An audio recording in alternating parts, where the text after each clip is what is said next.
Hi and welcome! In this video, we are going to introduce the design technique known as accessibility. Traditionally, we recognized accessibility as an important component of the Americans with Disabilities Act in 1990, which requires all employment, all public facilities, and telecommunications to be accessible to people of all abilities. As a definition, accessibility, according to Leetwell, Holden, and Butler, can be thought of as objects and environments designed to be usable without modification. Consider the light switch. It's a common design that demonstrates the design principle of accessibility. Most anyone can easily understand how to operate it. It's simple. The switch is either up or down. The light is either on or off. In fact, it is an example of what Leetwell, Holden, and Butler in the book Universal Principles of Design identify as the 4 characteristics of accessibility: perceptibility, operability, simplicity, and forgiveness. In this lesson, we will explain these characteristics in detail. The goal is to help you understand what accessibility is and how you can apply it to effectively communicate your own designs. Let's get started. The first characteristic of accessibility is perceptibility. In the book Universal Principles of Design, this characteristic is seen as achieved when everyone can perceive the design, regardless of sensory abilities. So, what are sensory abilities? Sensory abilities are our abilities to taste, smell, touch, see, and hear. Now, before taking a deeper look into this characteristic, let's answer a quick question to test your study. Imagine you walked into an elevator, someone with visual impairment standing next to you, and asked for your help to press the floor number 5. When the elevator gets to the 5th floor, you kindly remind him that it's the right floor. Then, you get into deep thinking. What he might have done without you being in that elevator? He might have had a tough time finding the correct button for his floor and may not be able to get off at the right floor. So, how can accessible design on elevators help to avoid that situation? Would an assistive sensory technology make a difference? Let's see. After that elevator is replaced in a few years, he can verbally tell the elevator the floor number, and the elevator will read the floor number back to him when it gets to the right floor. Instructional designers also have widely used perceptibility in accessible design. This includes providing alternative text to describe images on a web page or Word document. Doing so can help visually impaired users use screen readers to read the text out and better understand the image. Also, when designing an accessible video for learners with different sensory abilities, the learning designer provides the option of subtitles that can be turned on or off based on learners' preference. A transcript is often provided as a plain text file for those who only read the text or those who use screen readers. Other examples of designing accessible learning materials include using clear color contrast, accessible fonts, accessible tables, and many more. Although these guidelines are only the tip of the iceberg, doing so could greatly enhance learner material communication and interaction for those with disabilities during the content delivery. And again, perceptibility is achieved when everyone can perceive the design, regardless of sensory abilities. Instead of focusing on sensory abilities, operability focuses on finding ways to minimize the constraints on the actual use of design, regardless of physical abilities. Now, before taking a deeper look at this characteristic, let's do a quick recall of what we just learned. You must have noticed all the buttons that are provided in the lower location that can automatically open the doors for wheelchair users in public facilities. That is using assistive technologies to eliminate the problems and help everyone with different physical conditions to use the door.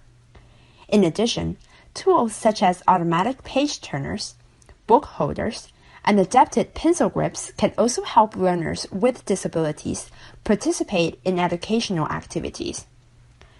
Another common example in our life is the adjustable desk. With the ability to go up and down, it can easily make so many people's lives easier, regardless of their physical condition. Einstein said, "Everything should be made as simple as possible, but not simpler." Another characteristic of accessible design is simplicity. Simplicity refines and edits design to improve understanding by anyone, regardless of background or ability.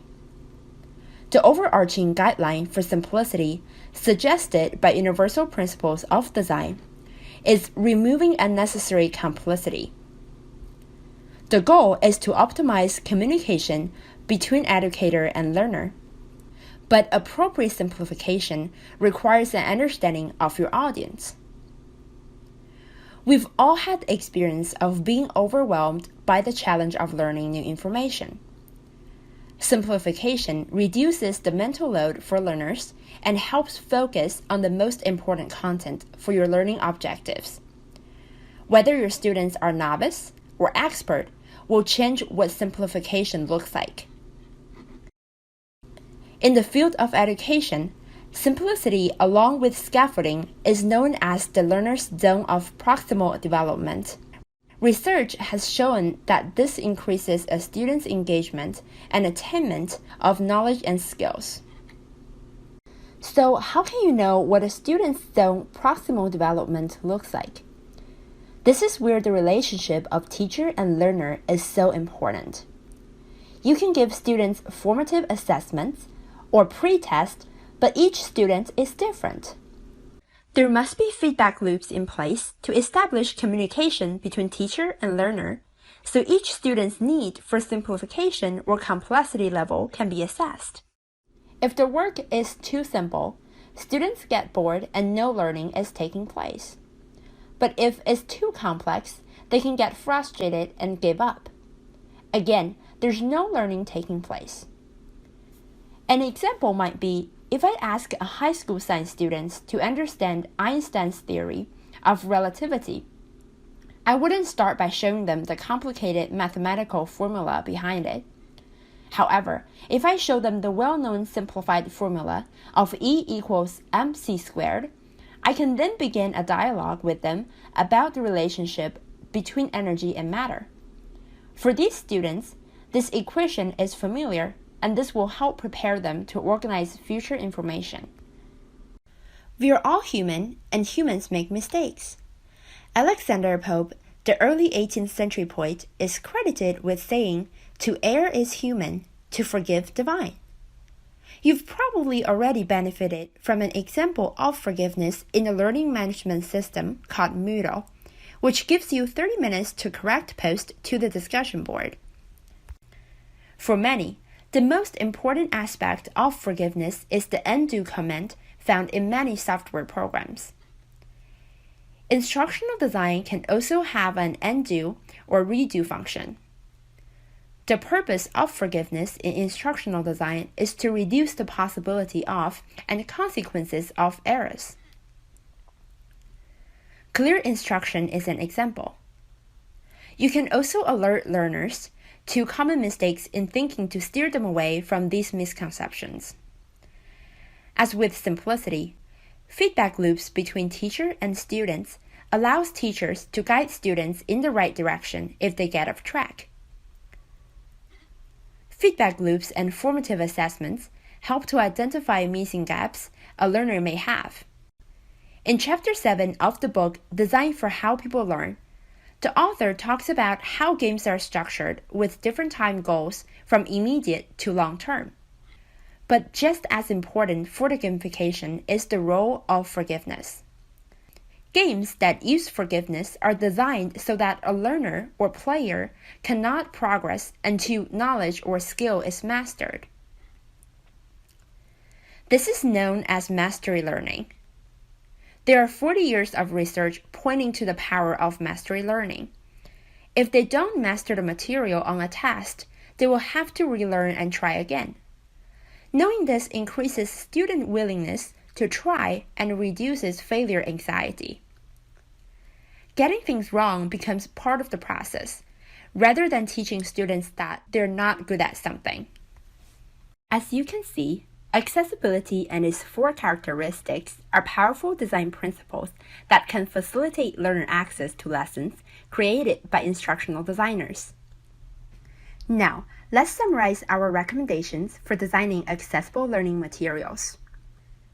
For perceptibility, providing alternative text for images and providing subtitles in videos as an option to be turned on and off.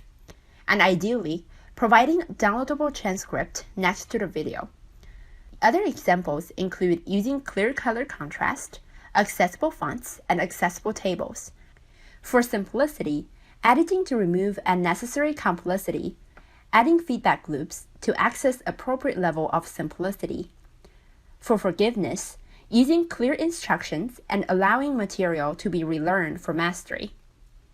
We hope that the information you've learned here can influence your future design projects to be more accessible to all your learners and clients. Thank you for watching.